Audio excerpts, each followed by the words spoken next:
మీ పేరేంటి? హరివిఠల్. మీరు యశోదకేమవుతారు?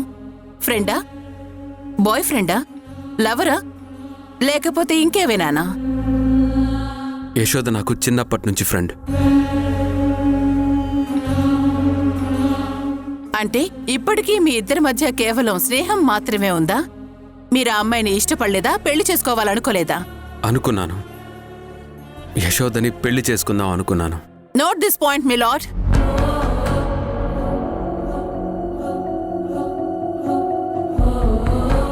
మీరు సైంటిస్ట్ కదా? ఆల్జైమర్స్ మెడిసిన్ గురించి ఎక్స్పెరిమెంట్స్ చేస్తుంది మీరేనా? అవును మేడం. ఆల్జైమర్స్ మీద ప్రయోగాలు చేస్తూ ఎక్స్పెరిమెంట్స్ ని మర్చిపోయి మీరు యశోద వెనుక తిరుగుతూ ఉంటారని బయట టాక్, నిజమేనా?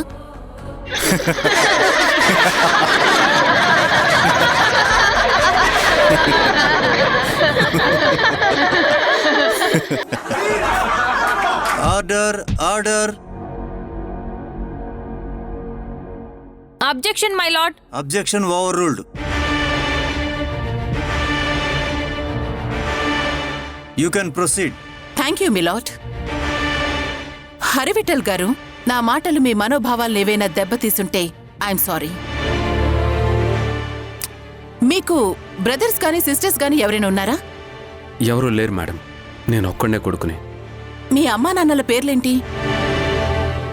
దాక్షాయని, భద్రాచలం. మీ అమ్మకి నాన్నకి మీరంటే ప్రాణం కదా? మీ అబ్బాయి మీ అమ్మాయి అంటే మీకు ప్రాణంగా ఉండదా మేడం? ఎందుకుండదు, ఉంటుంది. అలాగే తల్లిదండ్రులన్నా పిల్లలకు కూడా అంతే ప్రాణంగా ఉండాలి. Okay మిలాట్, that's all. ఇక మీరు వెళ్ళొచ్చు. మిలాట్, నేను యశోదని కొన్ని ప్రశ్నలు అడగదలుచుకున్నాను. యశోదని బోన్లో ప్రవేశపెట్టవలసిందిగా కోర్టు వారిని కోరుతున్నాను. Permission granted. Thank you your honour. Yashoda, Yashoda, Yashoda.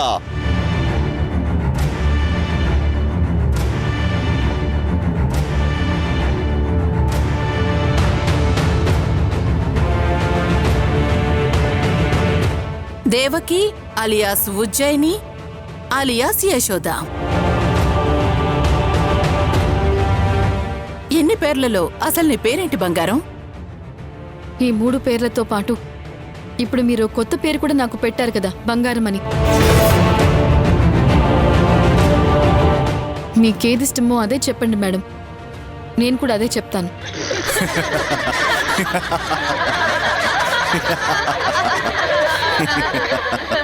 Order, order.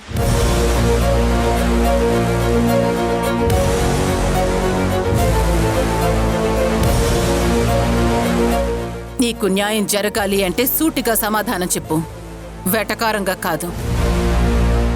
వెటకారం మొదలుపెట్టింది మీరే కదా మేడం, బంగారం అని.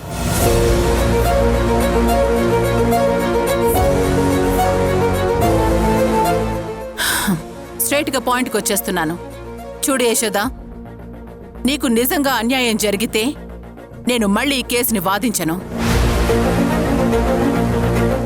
అలాగే ఊర్మిళకి శిక్ష వేయించడానికి కూడా నేను సిద్ధంగా ఉంటాను. ఎప్పుడు న్యాయం వైపే నిలబడతాను, న్యాయాన్ని గెలిపిస్తాను.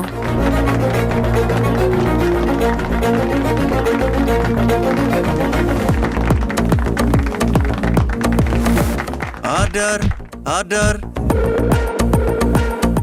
నీ అసలు పేరేంటి? యశోద. మీ ఇంటి పేరేంటి? తెలీదు మేడం. ఏం చదువుకున్నావు నువ్వు? Degree madam. మరి నీ 10th క్లాస్ ఇంటర్ డిగ్రీ సర్టిఫికెట్లో మీ ఇంటి పేరు లేదా యశోద? ఉంది మేడం, కానీ ఇప్పుడు అది నా ఇంటి పేరు కాదు. వాళ్ళసలు నా తల్లిదండ్రులే కాదు.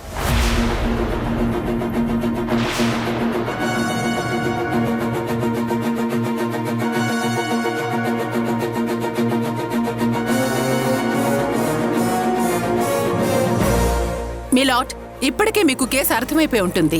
డిగ్రీ చదివాను అంటుంది, ఇంటి పేరు తెలీదు అంటుంది, తన తల్లిదండ్రులు వాళ్ళు కాదు అంటుంది. ఇన్ని లొసుగులున్నప్పుడు ఊర్మిళ దగ్గర ఉన్నది తన కూతురు అని చెప్పుకుంటున్నది కూడా ఒక పెద్ద పచ్చి అబద్ధమే అవుతుంది కదా? కాదు, ముమ్మాటికి కాదు.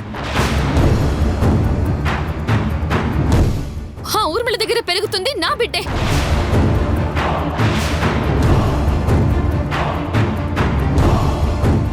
డిఎన్ఏ టెస్ట్ రిపోర్ట్స్ కూడా సబ్మిట్ చేశాను కదా, మళ్ళీ నా బిడ్డ కాదని ఎలా చెప్తారు?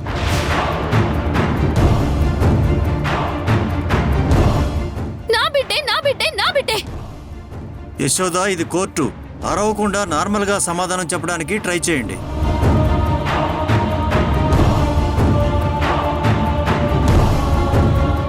Sorry your honour. సరే, నువ్వన్నట్టు ఊర్మిళ దగ్గర పెరుగుతున్నది నీ బిడ్డే అనుకుందాం. అనుకోవడం కాదు, నీ బిడ్డే అని ఫిక్స్ అవుదాం. సరే, ఆ బిడ్డకి తండ్రి ఎవరు యశోదా?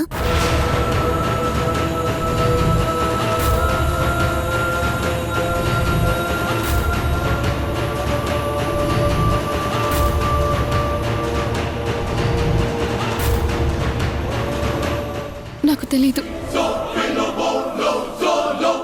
బిడ్డకి జన్మనిచ్చింది నువ్వైనప్పుడు ఆ బిడ్డకి జన్మనివ్వడానికి కారణమైన తండ్రి ఎవరో కూడా నీకు తెలియాలి కదా. నీకు తెలీదు అంటే హాస్యాస్పదంగా లేదా ఇది? అయ్యో, అసలు ఈ మాఫియా వెనుకున్న అసలు నిజం అదే కదా.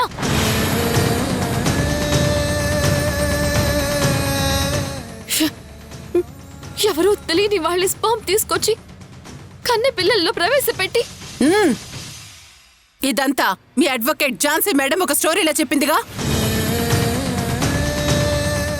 అనవసరంగా చెప్పిందే చెప్పి కోర్టు సమయాన్ని వృధా చేయొద్దు. Objection my lord.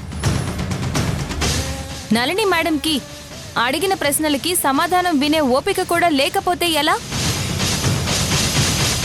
అయినా అసలు నా క్లయింట్కి జరిగిన అన్యాయం గురించి మాట్లాడడం పక్కన పెట్టి నా క్లయింట్ ఇంటి పేరేంటి, వాళ్ళ తల్లిదండ్రుల గురించి అడగడమేంటి? ఎవరో అబ్బాయిని పిలిచి ఆ అబ్బాయి గురించి అడగడమేంటి? ఇదంతా కోర్టు సమయాన్ని వృధా చేయడానికి, కేసుని పక్కదోవ పట్టించడానికి నళిని మేడం గారు ఎంచుకున్న దారిలాగా అనిపిస్తుంది.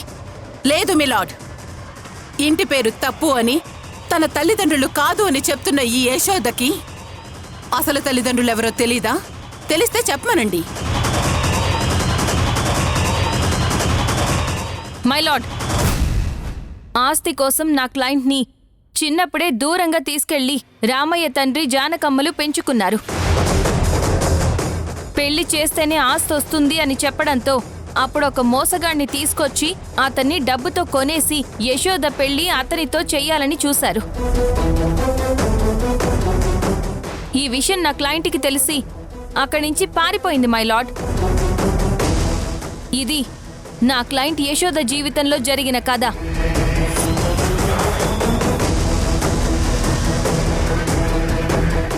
ఝాన్సీ మేడం, మీరు మీ క్లయింట్ కలిసి చెప్తున్న ఈ కథ చాలా ఇంట్రెస్టింగ్ గా ఉంది, కానీ ఎన్ని లాజిక్స్ మిస్ అవుతున్నాయో తెలుసా? ఆ లాజిక్స్ ఏంటంటే, బిడ్డని ఎవరితో కనిందో ఎప్పుడు కనిందో తెలీదు, పైగా ఆ బిడ్డ ఎక్కడుందో తెలీదు. తన తల్లిదండ్రులు తనని మోసం చేస్తున్నారు అని తెలుసుకొని యశోద బయటికొచ్చి బిడ్డ ఎక్కడుందో కనిపెట్టగలిగింది, కానీ తన అసలు తల్లిదండ్రులెవరో కనిపెట్టలేకపోయింది.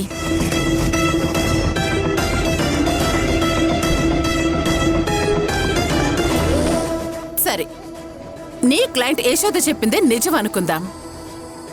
నిజంగా మీ క్లయింట్కి అన్యాయం జరిగితే, అన్యాయంగా తనకి పెళ్లి చేసుంటే, తన తల్లిదండ్రులు వాళ్ళు కాదు అని తెలిసినప్పుడే పోలీస్ స్టేషన్కి వెళ్లి కంప్లైంట్ ఇవ్వచ్చు కదా. ఎందుకు ఇవ్వలేదు?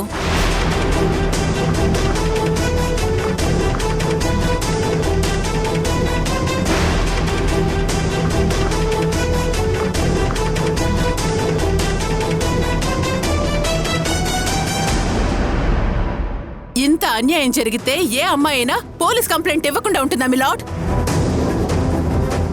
మిలాడ్, యశోద గురించి మీకు ఇంకా పూర్తిగా అర్థం అవ్వాలి అంటే దాక్షాయిని అనే ఒక సాక్షిని కోర్టు బోన్లోకి పిలవలసిందిగా నేను కోరుతున్నాను.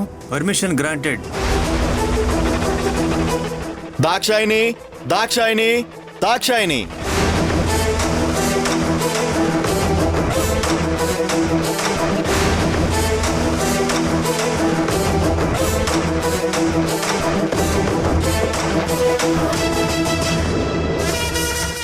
మీ పేరు? దాక్షాయని. హార్విటల్ మీ అబ్బాయేనా? అవునండి. మీ ఎదురుగా ఉన్న అమ్మాయి ఎవరో మీకు తెలుసా? తెలుసు. ఆ అమ్మాయి పేరేంటి? యశోద. ఇంటి పేరేంటి? Vasavi. Note this point my lord.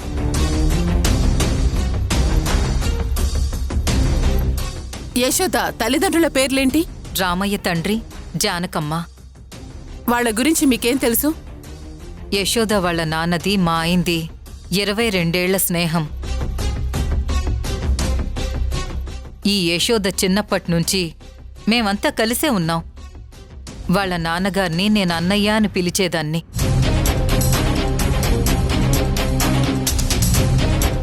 ఇప్పుడు వాళ్ళిద్దరూ ఎక్కడున్నారు? ఈ యశోద సిటీలో చదువుకుంటూ ఒకరిని ప్రేమించింది. అతనితో పెళ్లి చేయడానికి యశోద తల్లిదండ్రులు సిద్ధమయ్యారు. అదే టైంకి ఈ అమ్మాయి ఎవరితోనో బిడ్డను కనింది అని తెలిసి ఆ బాధ భరించలేక రామయ్య తండ్రి, జానకమ్మలు ఊరు వదిలేసి వెళ్ళిపోయారు. Note this point my lord. మీ అబ్బాయి హార్విటల్కి ఈ యశోదకి పెళ్లి చేద్దామని మీరు అనుకున్నారా? ఈ యశోద చిన్నప్పటినుంచి నా కళ్ళ ముందే పెరిగింది. చాలా మంచిదనుకున్నాను. కానీ యశోద సిటీకి వెళ్ళాక చెడిపోయింది.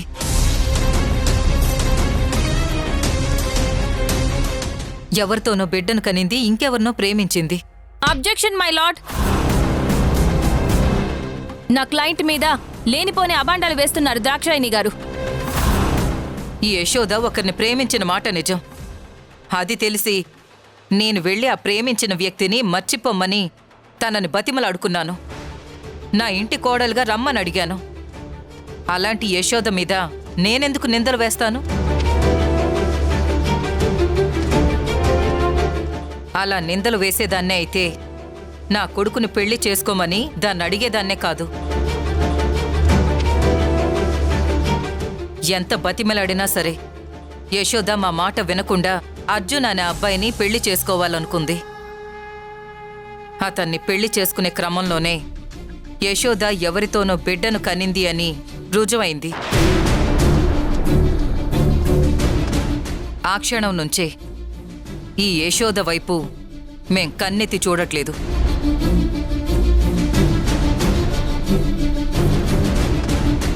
కానీ ఈ యశోద మాత్రం మా అబ్బాయితో ఇంకా కాంటాక్ట్లోనే ఉంది.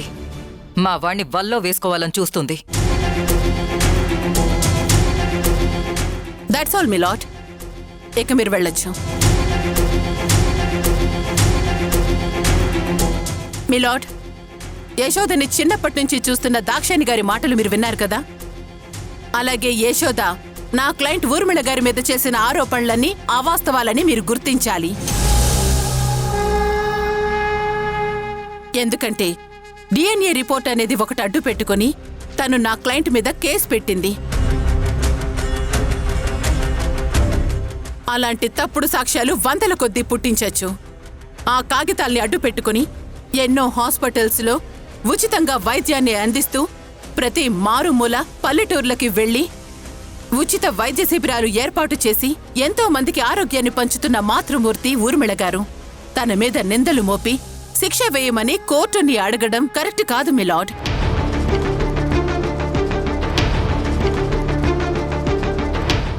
ఏది మంచి ఏది చెడు అని మీరు పూర్తి వివరంగా తెలుసుకున్న తర్వాత తీర్పు చెప్పవలసిందిగా నేను కోర్టు వారిని కోరుతున్నాను. మై లార్డ్, నాకు ఊర్మిళ గారిని అలాగే ఇంకొంతమందిని ప్రశ్నలు అడగడానికి సమయం కావాల్సిందిగా కోరుతున్నాను.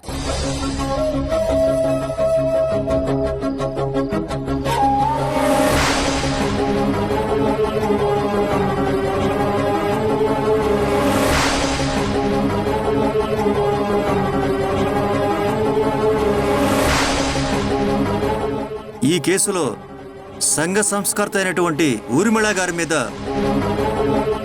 యశోద చేసిన ఫిర్యాదులకి యశోద సబ్మిట్ చేసిన సాక్ష్యాలు సరిపోవడం లేదని, అలాగే ఇంకొన్ని విలువైన సాక్ష్యాలతో రేపు కోర్టుకు రావాల్సిందిగా కోరుతూ ఈ కేసుని రేపటికి వాయిదా వేయడం అయినది.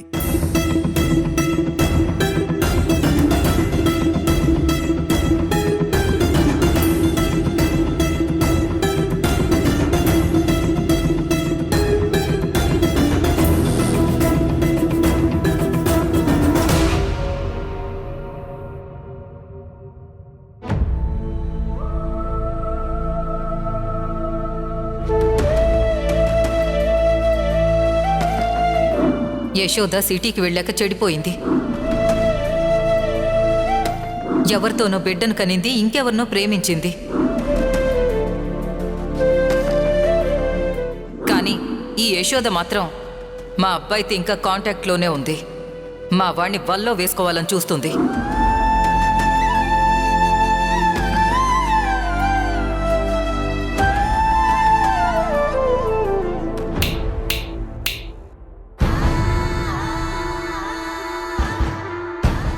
ఏంటి యశోదా, కోర్టుకొచ్చినప్పుడు శివంగిలా గర్జిస్తూ నా మీదకి దూకా, ఇప్పుడేమో నత్తలా నడుచుకుంటూ వెళ్తున్నావు. ఏమైంది, కళ్ళు బైర్లు కమ్మాయా? హ, అసలు ఏం జరిగిందని ఇప్పుడే కదా ఆట మొదలైంది. నువ్వు నన్ను దోషిగా నిరూపించాలి అనుకునే నీ కోరిక అస్సలు నెరవేరదు. యశోద, ఆకాశం మీద ఉమ్ము వెయ్యాలనుకుంటే అది మన మీదే పడుతుంది. అలాగే నువ్వు తప్పు చేసావు కాబట్టి ఎదుటి వాళ్ళ మీద నెట్టాలని చూస్తే ఇలాగే ఉంటుంది. ఆ రాక్షసి నా మీద వేసిన నింద కంటే నువ్వు నా మీద వేసిన నిందే చాలా పెద్దదత్తయ్యా. ఇన్ని రోజులు నాతో అనటం వేరు, ఈ రోజు అందరి ముందు నీ బిడ్డకి తండ్రి ఎవరు అంటూ నా క్యారెక్టర్ తప్పు అన్నట్టుగా మాట్లాడడం నాకు నచ్చలేదత్తా.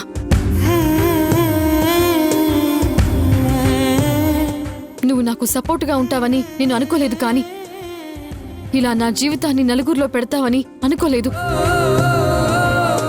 నువ్వు అబద్ధాన్ని నిజమని తడిగుడ్డతో గొంతు కోసే వాళ్ళని నీ వాళ్ళు అనుకుని నమ్ముతూ ఒక భ్రమలో ఉన్నావత్తయ్యా. భ్రమ నిజం అనుకుంటూ నమ్మితే వచ్చే ప్రమాదం ఇలాగే ఉంటుంది. నిన్నటి వరకు నీ మాటలు విన్నా, నీ చేతులు చూసినా వాటిలో హరివిట్టల్ మీద ప్రేమ కనిపించింది. కానీ ఈరోజు నా కంటికి మీరిద్దరూ ఒకేలా కనిపిస్తున్నారు. మా ఇద్దరి మధ్య మంచి సంబంధమే ఉంది యశోదా. బహుశా అందుకేనేమో నీ కళ కనిపిస్తుంది. ఏమంటావు దాక్షాయిని? అవును ఊర్మిళ, అన్నట్టు నువ్వు నాకొక హెల్ప్ చేయాలి. ఏంటి దాక్షాయిని అది? ఇదిగో, నా కొడుకు దీని మాయలో పడి వాడి జీవితాన్ని నాశనం చేసుకుంటూ నా మాట వినడం లేదు. వాడు మారాలి అంటే దీనికంటే అందగత్తిని, తెలివైన దాన్ని తీసుకొచ్చి నా కొడుకుతో పెళ్లి జరిపించే బాధ్యత నీదే. తప్పకుండా దాక్షాయిని, యశోద సాక్షిగా నీకు మాటిస్తున్నాను. యశోద సాక్షిగా నీకు మాటిస్తున్నాను. యశోద, ఒకవేళ నేను మర్చిపోయినా నువ్వు నాకు గుర్తు చేయాలి, సరేనా? యశోద, ఏమంటున్నారు వీళ్ళు? మా దాక్షాయినికి మాటిచ్చాలే హరి. అదేంటో ఈవిడి గారిని అడిగి నువ్వే తెలుసుకో. హ, దాక్షాయిని, పద, నిన్ను ఇంటి దగ్గర డ్రాప్ చేస్తాను. రండి.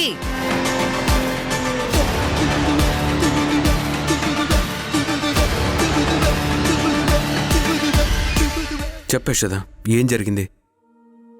ఏం లేదు హరి. చెప్పమంటున్నాను కదా. ఏం చెప్పమంటావ్? అత్తయ్య ఊర్మిళని గుడ్డిగా నమ్ముతోంది.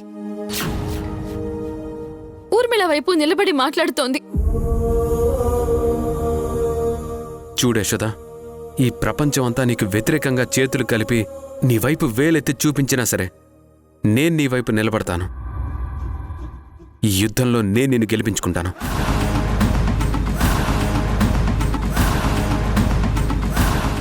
ఏంటి యశోద అలా ఉన్నావు? బాధపడుతున్నావా, భయపడుతున్నావా? మనుషుల ప్రవర్తన, వాళ్ళ మాటలు యశోద మనసుకు గాయాలు చేస్తున్నాయి మేడం. మీ జీవితానికి తగిలిన గాయం ముందు ఈ మాటలు ఎంత యశోద? అయినా ఇప్పుడు ఏం జరిగిందని? వాళ్ళు కేసుని తప్పుదోవ పట్టించాలని చూశారు. ఒకందుకు ఇది కూడా మన మంచికే అనుకో. తెలుసో తెలియకో హరి వాళ్ళ అమ్మగారు మాట్లాడిన మాటల వల్లే ఈ కేసు వాయిదా పడింది. ఇప్పుడు మనం ఏం చేద్దాం మేడం? ఎవరో మూగ అమ్మాయి మీకు హెల్ప్ చేసిందన్నావు కదా, రేపు ఆ అమ్మాయిని తీసుకురండి. అలాగే రేపు మన ప్లాన్ ఏంటంటే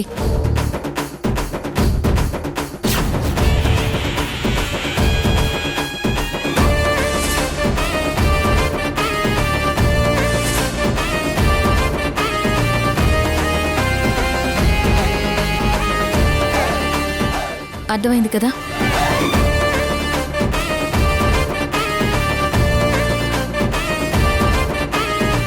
మిమ్మల్ని ఎలా అయినా సరే నేను గెలిపిస్తాను.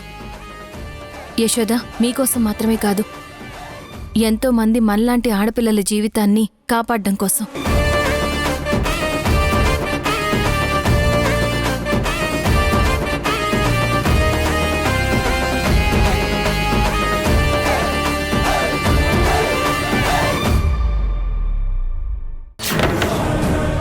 మీరు అనాథన్నారు, మరి ఇన్ని 100 కోట్ల ఆస్తి మీకెలా వచ్చింది?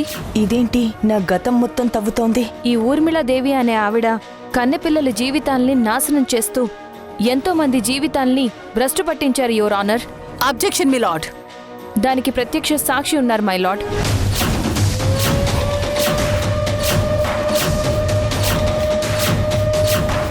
ఒక్కసారి ఈ పెన్ డ్రైవ్ని పరిశీలించమని కోరుతున్నాను.